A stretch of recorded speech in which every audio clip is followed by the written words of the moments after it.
In this lecture, we shall discuss the DC to AC inverter circuits, their operation and application potentials.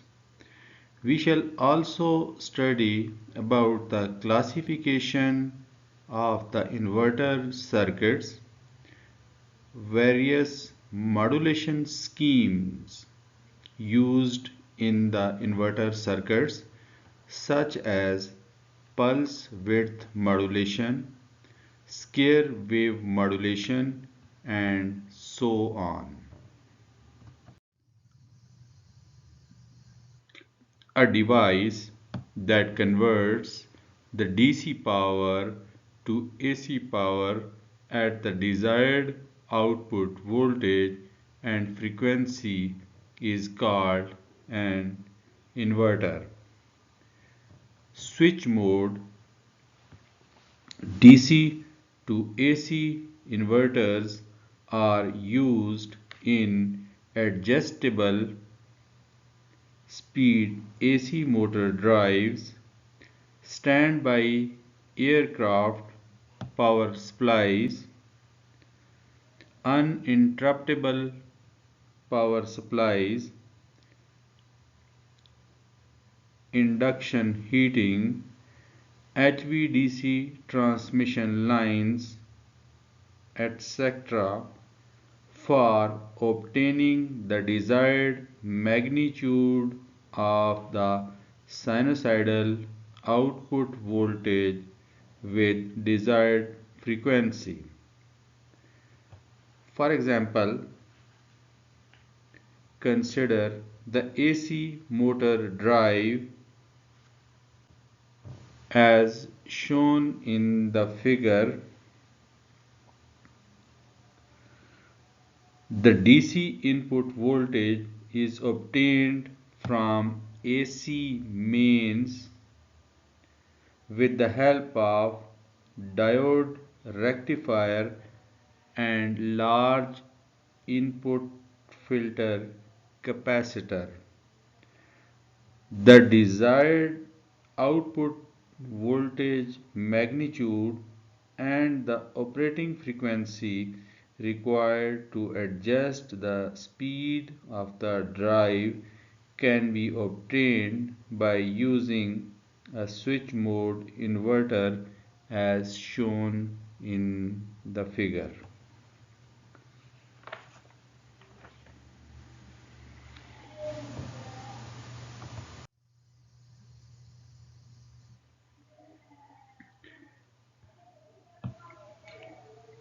In switch mode inverters, the power flow is reversible, or we can say that the power flow is bidirectional.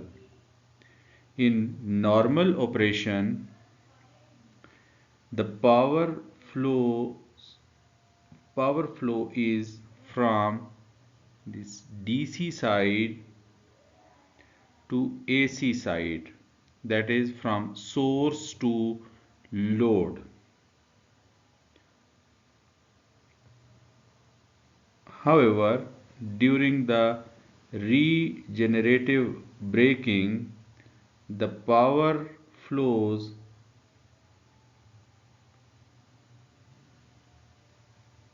from this AC side or the load side to the source side.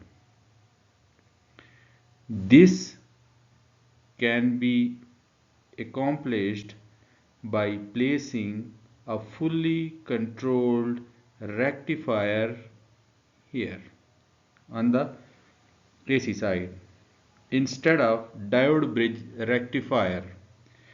Usually we use diode bridge rectifier and a large input filter capacitor to have a constant DC at the input of the switch mode inverter. But in bidirectional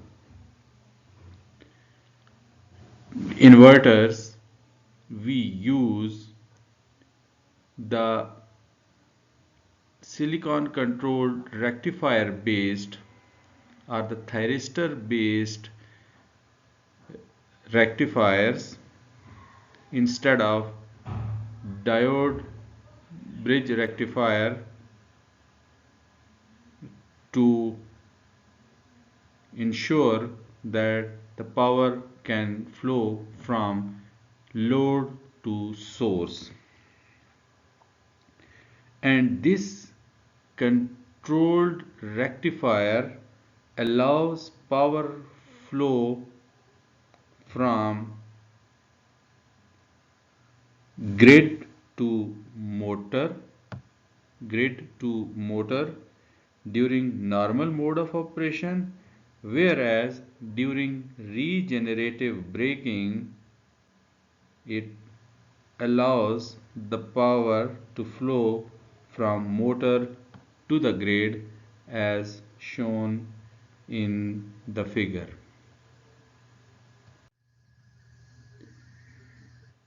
Inverters are broadly classified into two types, that is voltage source inverters and current source inverters.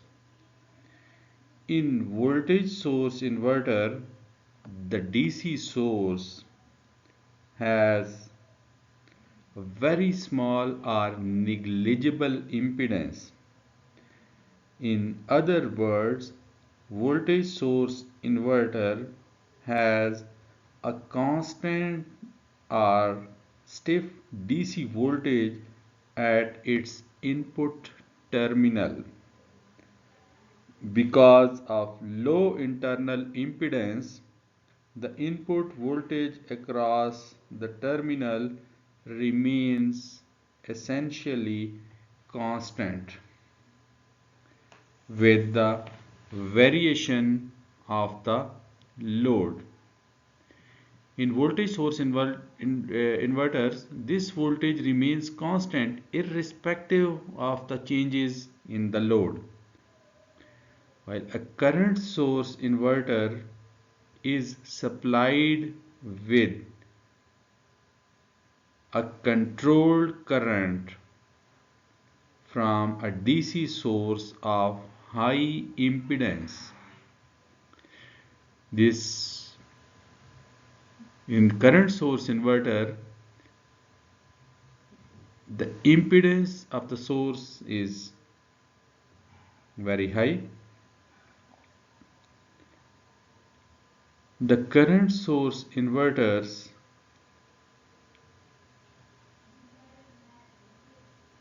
are widely used for the very high power applications such as traction drive for electric vehicles and battery charging applications.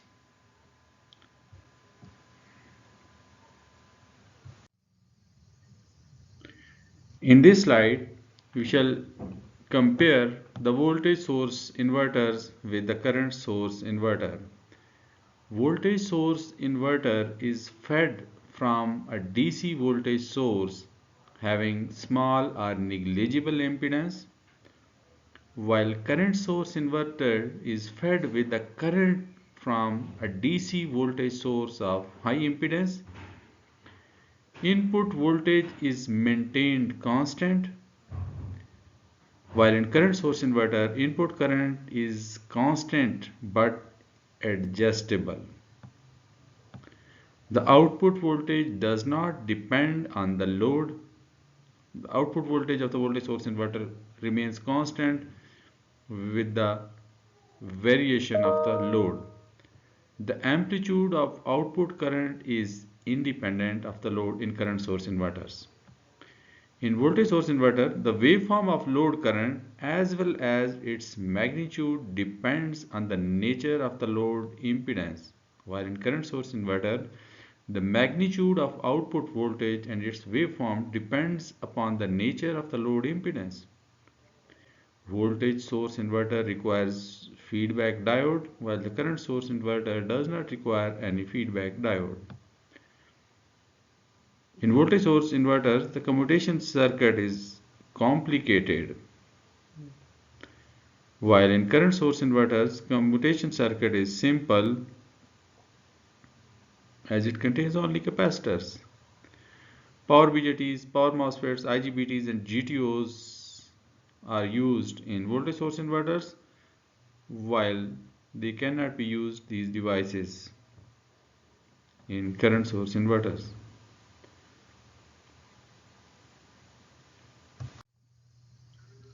Here we shall discuss the basic circuit of voltage source inverter for generating single phase alternating voltage from DC power supply as shown in the figure. We have two switches here and one load here, and these are switches are S1 and S2. These switches connect and disconnect DC source to the load alternatively, thus providing the AC rectangular voltage waveform. Since two switches has positive and negative terminals, the combination of the two switches provides these four states. In state 1, S1 is on, S2 is off, and at the load we have output voltage V out. In state 2, when both switches are off, the output will be 0. If we connect S1 with the negative terminal, S2 with the negative terminal, the output voltage will be 0. In state 3, when S2 is connected to the positive terminal and S1 is connected to the negative terminal, the output voltage will be minus E. And in state 4, when both switches are on, the output voltage will be 0. So there are four possible states of this inverter circuits. Only when state 1 and 3 are repeated alternatively, if we have only two states, state 1 and state 2, and we alternatively change these two states, the output voltage will be like this.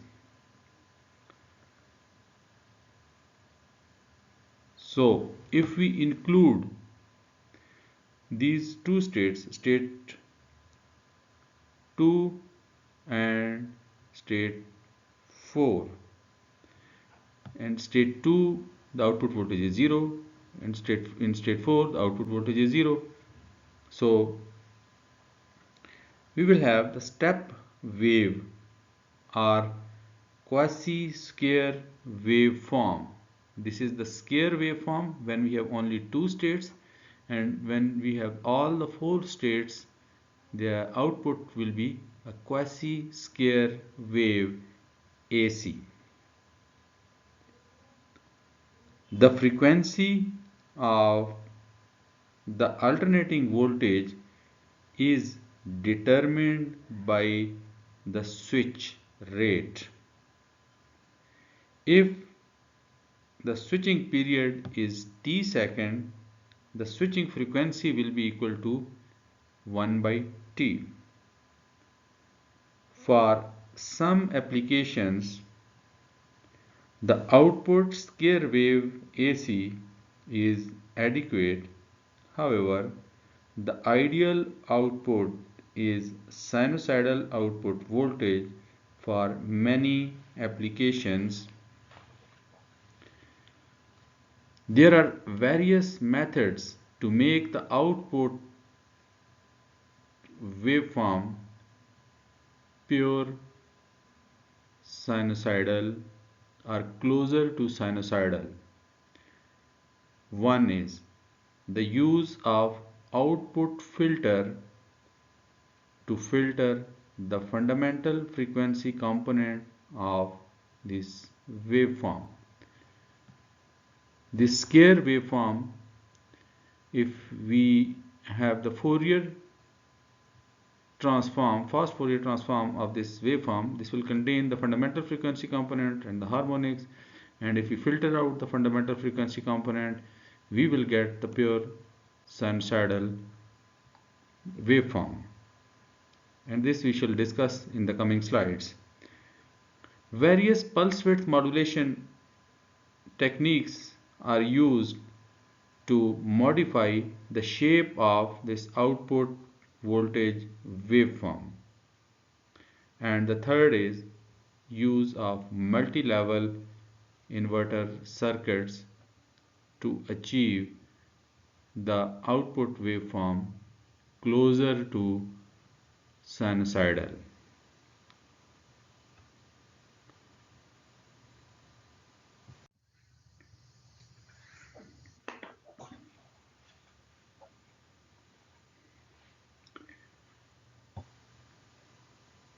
The voltage source inverters are classified into three types based on output voltage waveform: pulse width modulated inverters, square wave inverters, single phase inverter with voltage cancellation.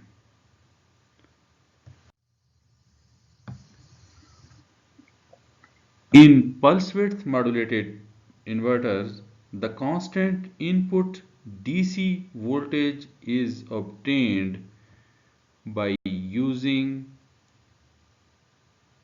diode bridge rectifier and large filter capacitor as shown in the figure. Actually, we use this rectifier and this large filter capacitor to, to maintain the constant DC input at the input of this switch mode inverter. This is the block diagram of the switch mode inverter. In the coming lectures, we shall discuss about different inverter topologies, switch mode inverter topologies.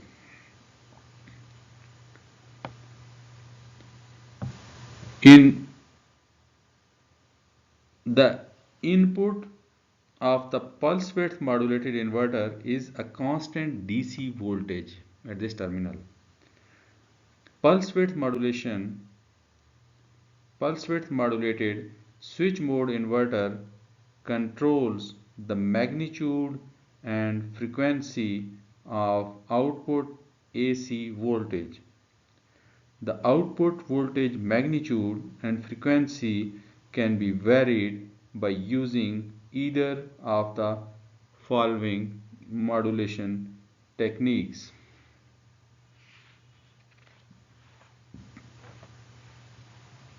That is single pulse width modulation scheme, multiple pulse width modulation scheme, and sinusoidal pulse width modulation scheme. The switches of the inverter are pulse width modulated in order to shape the output voltage to sinusoidal waveform to reduce the harmonics.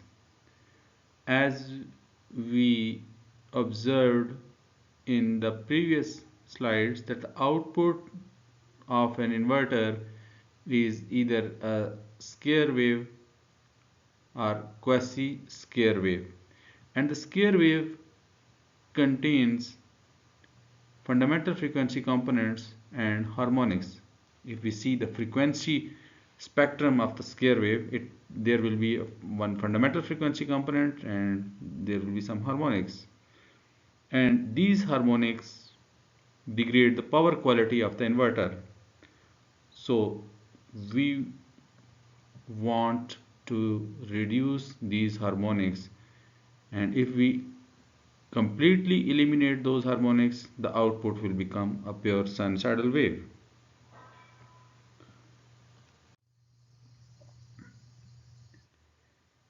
In square wave inverters, the DC input voltage of the inverter is varied to control the magnitude of AC output voltage, whereas the frequency of the output voltage is varied by inverter circuit.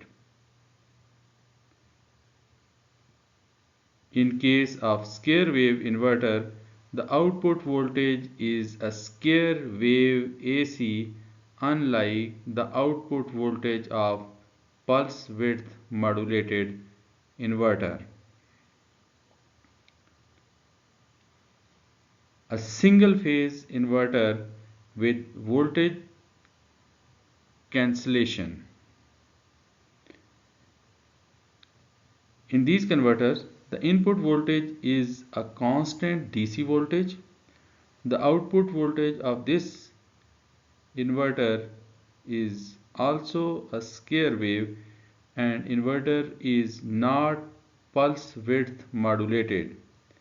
It has characteristics of both pulse width modulated and square wave inverters.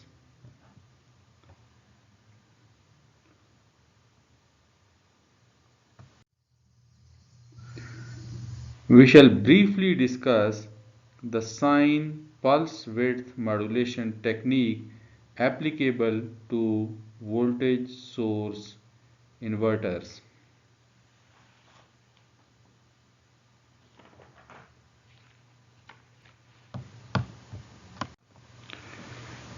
A single leg switch mode inverter is shown in the figure. This is a single leg half bridge inverter.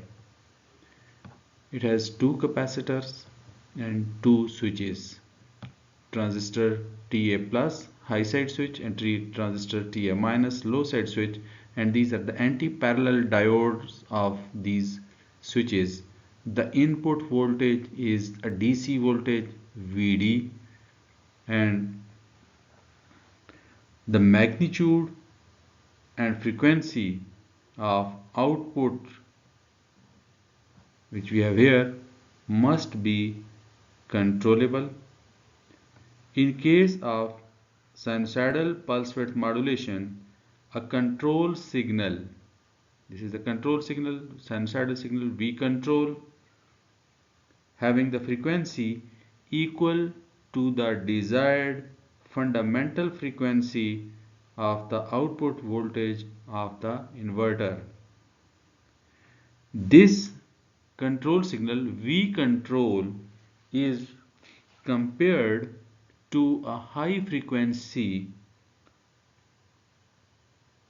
triangular or a sawtooth waveform.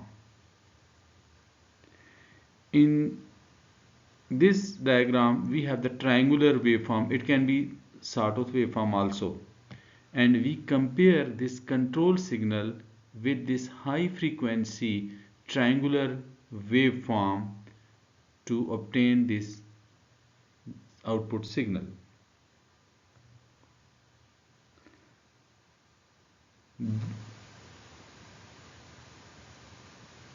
In this slide, this is the carrier and this is the control signal, triangular carrier.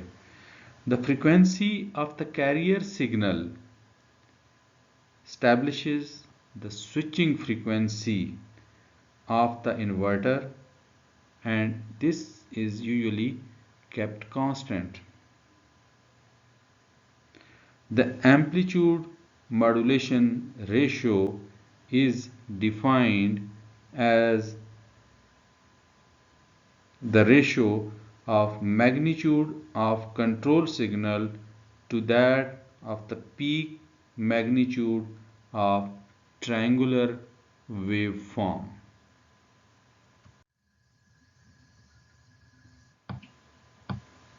The frequency modulation ratio MF of the switching frequency is basically the ratio of the switching frequency and fundamental frequency of the output voltage or the frequency of the reference waveform given in this equation.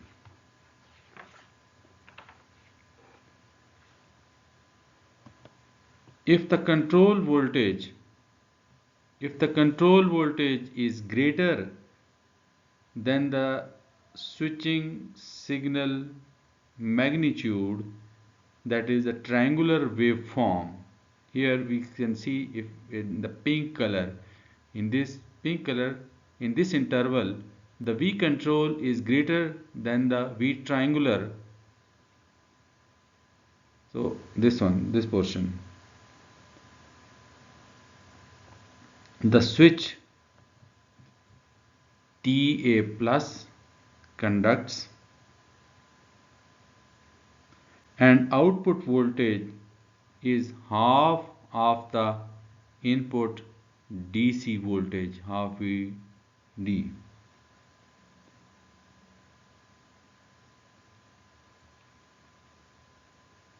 Similarly, if the control voltage is less than the switching signal magnitude, that is triangular waveform, here in the green color, in this interval V triangular is greater than the V control, and this is the shown in this color, green color, and during this interval this switch will conduct, TA minus will conduct, or the low side transistor will conduct. This is high side and this is the low side transistor. And the output voltage will be minus half VD. And the output voltage, you will see here, the output voltage will fluctuate between positive half of the input DC voltage and negative half of the input DC voltage, that is plus VD by 2 and minus VD by 2. The output voltage waveform is not pure sinusoidal as shown in the figure. Therefore, it consists of voltage harmonics. However, the fundamental component of the obtained output voltage of the inverter can be represented as sine wave, as shown in this figure. This dotted line is the fundamental frequency component of this output voltage waveform, because if we will see the frequency domain of this waveform, there will be one fundamental frequency components and harmonics. If we will eliminate the harmonic, we will see this only fundamental frequency component, and if we will plot that fundamental frequency component in time domain, we will see this sinusoidal waveform.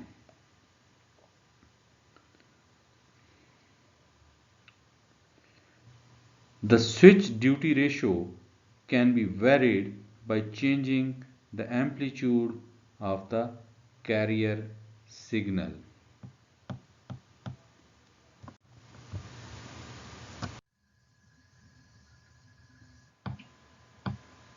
The frequency modulation ratio MF of the switching frequency is basically the ratio of the switching frequency and fundamental frequency of the output voltage or the frequency of the reference waveform given in this equation.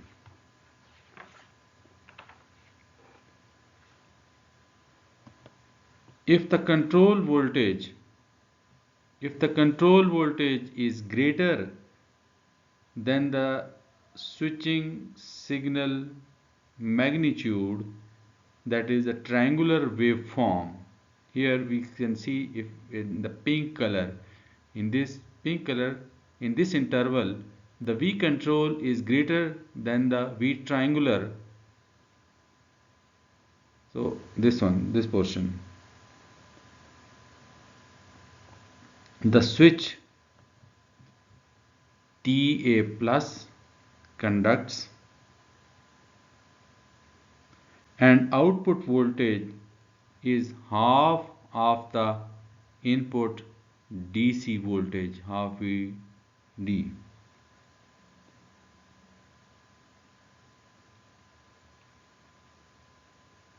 Similarly, if the control voltage is less than the switching signal magnitude, that is triangular waveform, here in the green color, in this interval V triangular is greater than the V control, and this is the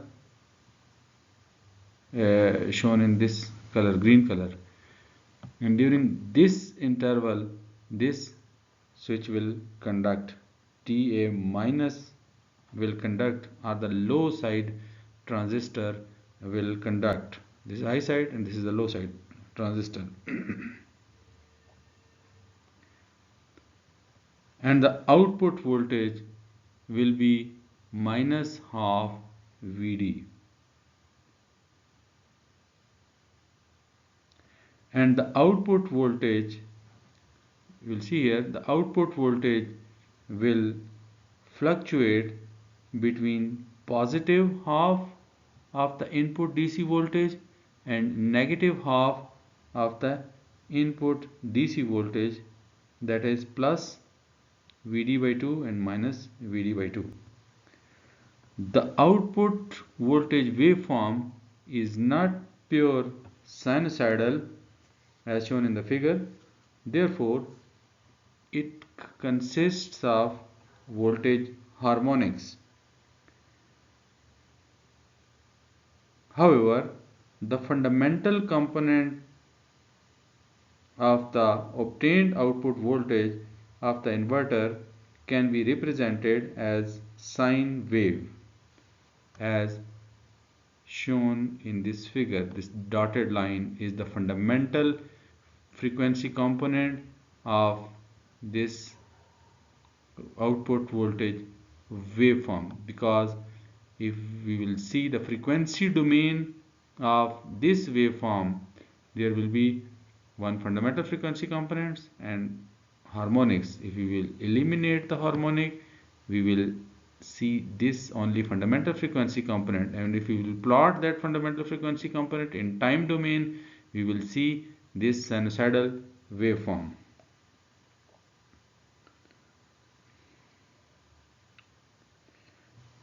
The switch duty ratio can be varied by changing the amplitude of the carrier signal.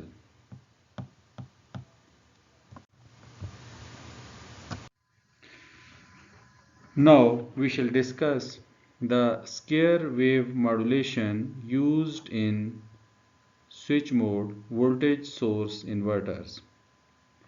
In square wave modulation, each switch in the single leg of switch mode inverter conducts for a period of 180 of the desired output frequency as shown in the output voltage waveform. this switch TA plus will conduct for 180 degree, and then TA minus will conduct for 180 degree, and these switches conduct alternatively.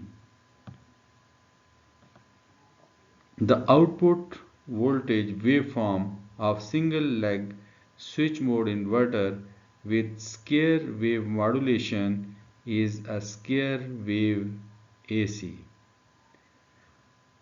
The frequency domain analysis of this output square wave AC can be obtained by Fourier analysis, as shown in this figure.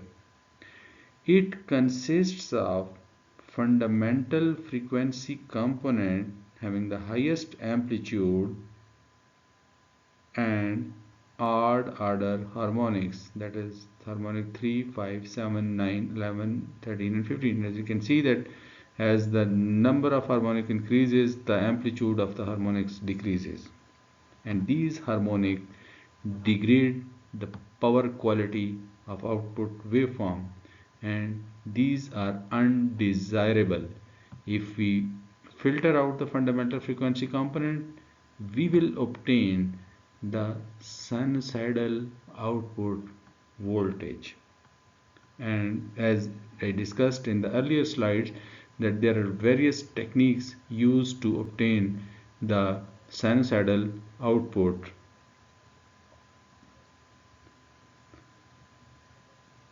And the amplitude of the fundamental frequency component of this output voltage can be calculated by using this equation. Since this output waveform satisfies the odd wave symmetry and half wave symmetry, it consists of only odd order harmonics, whose magnitude can be calculated by using this equation. The magnitude of harmonics can be calculated by using this equation, and the magnitude of fundamental can be calculated by using this equation. The harmonic components of square wave output of the inverter normalized to half of the input voltage are this shown in this figure,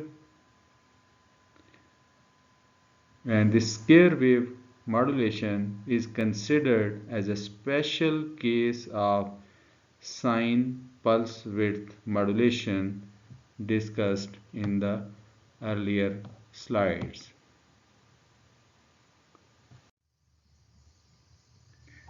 In case of square wave modulation, there are only two switchings during time period.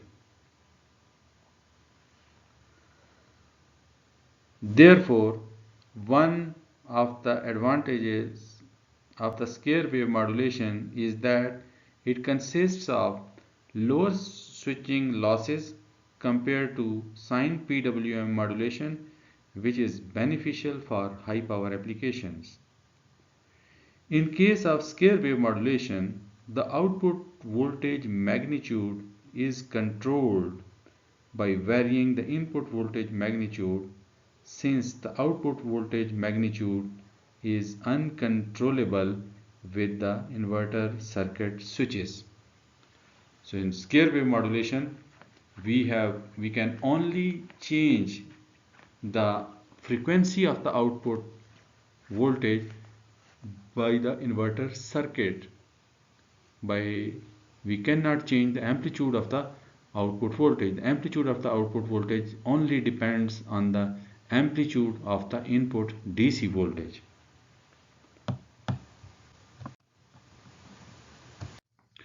This is the summary of the today's lecture.